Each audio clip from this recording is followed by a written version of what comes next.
పాకిస్తాన్ మూడు ముక్కలయ్యే సమయం వచ్చేసిందా? బలూచి తాలిబాన్ ఫైటర్ల ముందు మోకరిల్లక తప్పదా? ఉగ్రదేశానికి వరుస దాడులు ఇస్తున్న సంకేతాలేంటి?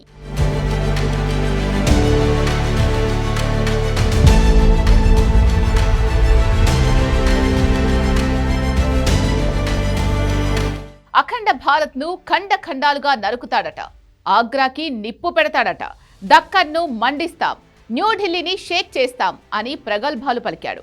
జమ్మూ కశ్మీర్కు స్వాతంత్ర్యం కల్పిస్తూనే ఢిల్లీ ఆగ్రాలపై దాడి చేస్తామంటూ నోటికొచ్చింది వాగాడు.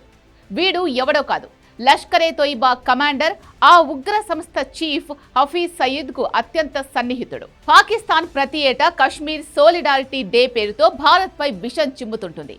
వీడు అదే చేశాడు. ఆ ఉగ్రవాదే కాదు, ఈ ఉగ్రవాదే కాదు, స్వయంగా పాకిస్తాన్ ప్రధానమంత్రి కూడా ఇవే పేలాడు. मैं समझता हूं कि जो इंशाअल्लाह बहुत जल्द अपने कश्मीरी भाइयों और बहनों की ఉగ్రవాదులు పాకిస్తాన్ పాలకులు వేరువేరు కాదు, ఒకటే అనడానికి ఇదే బెస్ట్ ఎగ్జాంపుల్. పాక్ ఆక్రమిత కశ్మీర్ అసెంబ్లీలో నిలబడి కశ్మీర్ త్వరలోనే పాకిస్తాన్లో అంతర్భాగమవుతుందని రెచ్చిపోయాడు షరీఫ్. అక్కడితో ఆగకుండా అందుకోసం ఎంతకైనా తెగిస్తామంటూ హద్దులు మీరాడు.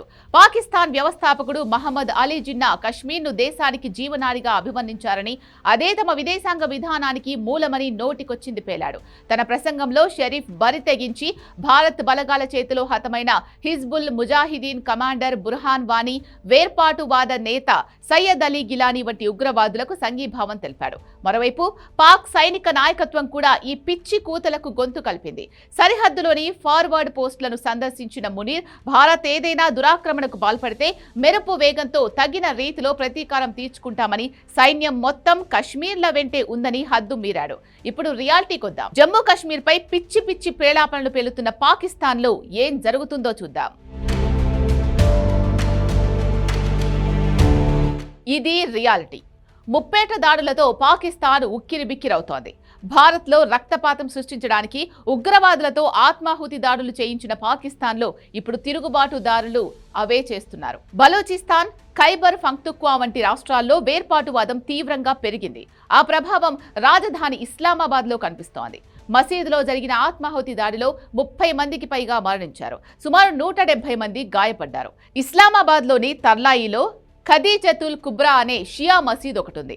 పోలీసులు, పలువురు ప్రత్యక్ష సాక్షుల కథనం ప్రకారం శుక్రవారం ప్రార్థనలు జరుగుతూ ఉండగా ఆ మసీదు వద్దకు ఒక ఆత్మాహుతి బాంబర్ వచ్చాడు. అతని గేటు దగ్గరే భద్రతా సిబ్బంది ఆపగా తనను తాను పేల్చేసుకున్నాడు. ఆ పేలుడు తీవ్రతకు పలువురి అవయవాలు తెగిపడ్డాయి. మృతదేహాలు చెల్లా చెదురుగా ఎగిరిపడ్డాయి. పోలీసులు, ఇతర సిబ్బంది అక్కడికి చేరుకుని గాయపడ్డ వారిని హాస్పిటల్కు తరలించారు. ఈ దాడికి భారత్ను నిందించే ప్రయత్నం చేసింది పాకిస్తాన్.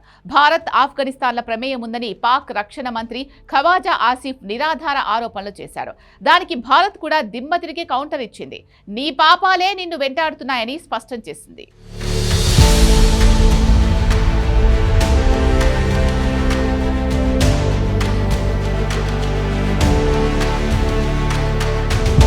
మరోవైపు ఈ దాడిలో తెహ్రిక్ ఈ తాలిబాన్ పాకిస్తాన్ ప్రమేయం ఉండొచ్చు అన్న అనుమానాలు వ్యక్తమయ్యాయి.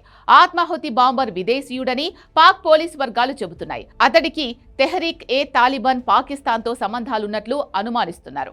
అయితే ఈ దాడిలో తమ ప్రమేయం లేదని టీటీపీ స్పష్టం చేసింది. దీంతో అందరి చూపు బలూచి రెబల్స్ పై పడింది. నిజమేంటంటే బలూచీలు ఇటీవలే పాకిస్తాన్ సైన్యాన్ని ఊచకోత కోయడం స్టార్ట్ చేశారు. ముఖ్యంగా బిఎల్ఏ ఫైటర్ల దెబ్బకు పాకిస్తాన్ సైన్యం బెంబేలెత్తిపోతోంది.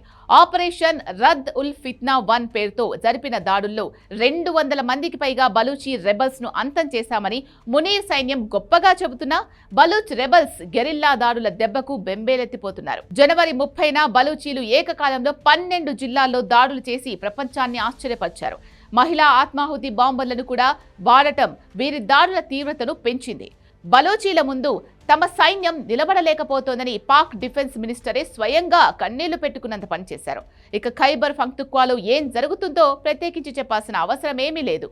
ఇది పాకిస్తాన్లో రియాలిటీ.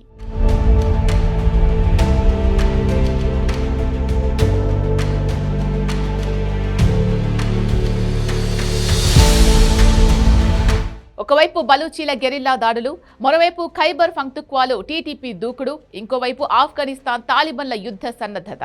ఇలా అన్ని వైపుల నుంచి తీవ్ర ముప్పును ఎదుర్కొంటున్న పాకిస్తాన్ పాలకులకు బుద్ధి రావడం లేదు. కశ్మీర్ను విలీనం చేసుకుంటాం, అఖండ భారత్ని ముక్కలు ముక్కలు చేస్తామంటూ డైవర్షన్ గేమ్స్ ఆడుతున్నారు.